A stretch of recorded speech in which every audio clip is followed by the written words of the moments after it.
bahwa kita akan mendapat pasokan crude dari Rusia, dan juga dari pihak Rusia akan siap membangun beberapa infrastruktur yang penting dalam rangka meningkatkan cadangan dan ketahanan energi nasional kita. Oke, baik. Jadi hari ini sudah. Oke. Jadi begini, Bapak Presiden baru tiba dari kunjungan singkat 2 hari ke 2 negara superpower, negara pemegang hak veto, yaitu bertemu Presiden Rusia, kemudian Presiden Prancis, ya. Kemudian di Rusia ada pertemuan dengan Presiden Putin. Intinya adalah peningkatan kerjasama di bidang energi jangka panjang. Kemudian Bapak Presiden menugaskan khusus Bapak Menteri SDM untuk bertemu utusan khusus Presiden Putin dan juga Menteri Energi dari Rusia.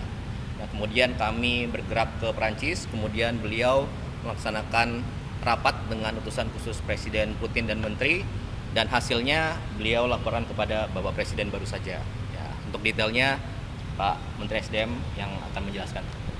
Terima kasih Mas Eskap, teman-teman media. Alhamdulillah hari ini saya melaporkan kepada Bapak Presiden atas arahan dan perintah Bapak Presiden.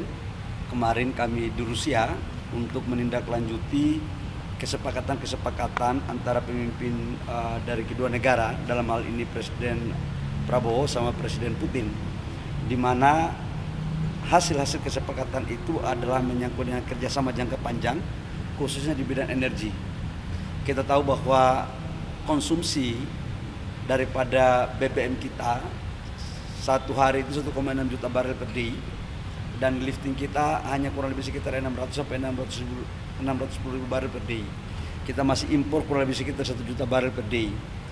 Di tengah kondisi global yang seperti ini, kita harus mampu mencari cadangan-cadangan minyak dari berbagai sumber. Tidak hanya di satu negara, tapi di hampir semua negara. Alhamdulillah kemarin atas arahan Bapak Presiden sudah saya bertemu dengan Menteri ESDM dan utusan khusus daripada Presiden Putin, dan kabarnya alhamdulillah cukup menggembirakan bahwa kita akan mendapat pasokan crude dari Rusia, dan juga dari pihak Rusia akan siap membangun beberapa infrastruktur yang penting dalam rangka meningkatkan cadangan dan ketahanan energi nasional kita. Selain itu kita juga melakukan komunikasi terkait dengan LPG. Kita tahu bahwa LPG kita kurang lebih sekitar 7 juta ton setiap tahun kita impor, dan sekarang kita lakukan diversifikasi, dan insya Allah kita juga akan mendapat support. Tetapi yang ini masih butuh perjuangan, masih butuh komunikasi 2 atau 3 tahap. Tapi kalau crude-nya saya pikir udah hampir final. Pasti pertanyaan kemudian adalah, apakah dengan kita membeli crude dari Rusia, kemudian bagaimana perjanjian kita dengan negara lain termasuk dengan Amerika? Saya katakan bahwa kebutuhan crude kita setiap tahun itu kurang lebih sekitar 300 juta ton, 300 juta barel. Jadi semuanya kita ambil, mana yang menguntungkan untuk negara kita harus kita lakukan. Itu pertama yang saya sampaikan kepada teman-teman media. Yang kedua, saya juga tadi baru habis melapor kepada Bapak Presiden dalam rangka menindaklanjuti perintah Bapak Presiden waktu di Raker kemarin, seluruh menteri dan eselon 1 dan wakil menteri terkait dengan penataan lahan-lahan perizinan tambang di dalam kawasan hutan. Ada di hutan lindung, ada di hutan konservasi, ada kemudian di cagar alam, dan beberapa IUP yang dalam kawasan hutan. Tadi kami juga sudah melapor kepada Bapak Presiden karena saya dikasih waktu 1 minggu. 1 minggu berarti sudah 1 minggu, minggu kemarin dan minggu ini. Saya sudah melaporkan, dan insya Allah hasilnya juga baik, dan sudah saya mendapatkan arahan teknis untuk segera saya akan melakukan eksekusi lebih lanjut. Demikian teman-teman media. Pak Bahlil, untuk nilai pasokan crude-nya dan investasinya ada angkanya nggak Pak? Volumenya berapa? Volumenya atau Volumenya saya nggak boleh, kan ada kesepakatan kami nggak boleh berbicara tentang volume, tapi saya ingin mengatakan bahwa Bapak Presiden selalu berpikir untuk bagaimana caranya agar ketersediaan kita 1 tahun itu harus tetap ada. Dan atas arahan Bapak Presiden itu saya menindaklanjuti untuk crude 1 tahun dari mulai bulan ini sampai dengan bulan Desember, insya Allah udah aman. Jadi kita nggak perlu risau, tinggal kita meningkatkan produksi daripada kilang kita. Artinya dampak ke harganya juga aman Pak, dampak ke harga minyak. Harga itu tetap kita akan mencari harga yang terbaik. Yang jelas kita akan mencoba untuk tidak boleh lebih daripada harga pasar. Harga di bawah pasar itu jauh lebih baik, tapi minimal sama dengan harga pasar. Kalau untuk dampaknya di harga di dalam Dan kerjasama ini dilakukan ini dalam waktu jangka panjang ya. Jadi karena waktu kerjasama jangka panjang, jadi kita melakukan G2G, baik G2G maupun B2B, ya. Menyangkut dengan storage merupakan bagian daripada kesepakatan yang kemarin kita lakukan. Silakan.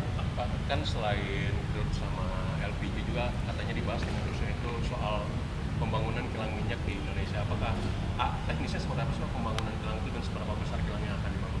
Itu salah satu poin yang kemarin kita bicarakan, bahwa memang ada beberapa investasi mereka yang sudah siap untuk masuk, tetapi finalisasinya tunggu ada 1-2 putaran lagi dengan kami khusus untuk menyangkut dengan kilang dan storage.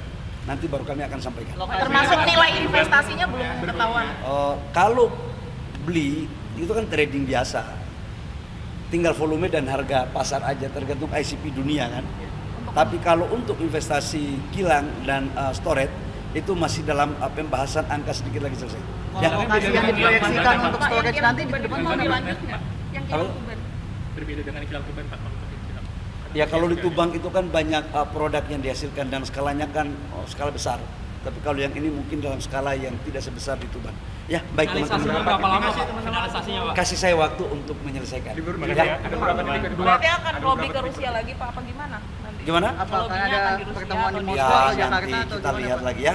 Yang jelas pemerintah Indonesia selalu mengedepankan politik bebas aktif. Dan dalam politik bebas aktif itu juga ada ekonomi bebas aktif. Jadi kita boleh belanja di mana saja selama kita komitmen dengan orang-orang atau negara-negara yang telah kita melakukan ajak kerjasama. Termasuk Rusia, kemudian Afrika, Nigeria, dan lebih khusus yang kita hargai juga adalah termasuk dengan perjanjian kita dengan Amerika. Ya. Dampaknya harga minyak di dalam negeri aman dari Pak. Dari Rusia, Harga jadi kan minyak di dalam negeri akan aman berarti dengan oleh-oleh ini Pak. Aman lah. Saya sampaikan kepada publik bahwa insya Allah stok kita di atas standar minimum, baik itu solar, baik itu bensin maupun LPG. Insya Allah aman. Dan sekali lagi saya katakan bahwa kami sudah bersepakat atas arahan Bapak Presiden bahwa harga BBM untuk subsidi tidak akan dinaikkan sampai dengan akhir tahun, insya Allah sampai selama-lamanya. Ya, sampai doain. Ini kan tergantung dengan harga ICP, tapi kalau sampai dengan $100 itu sudah aman dalam APBN. Dan sekarang harga rata-rata ICP Januari sampai dengan sekarang itu tidak lebih dari $77. Jadi kita itu baru split $7. Jadi jangan sampai ada menganggapan bahwa uang kita dapat dari mana. Kita ini baru naik $7 sampai dengan sekarang yang saya ngomong. Ya.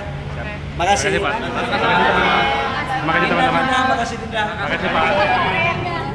Subscribe, share, like, and comment. Subscribe, share, like, and comment. Subscribe, share, like, and comment. Subscribe, share, like, and comment. Subscribe, share, like, and comment.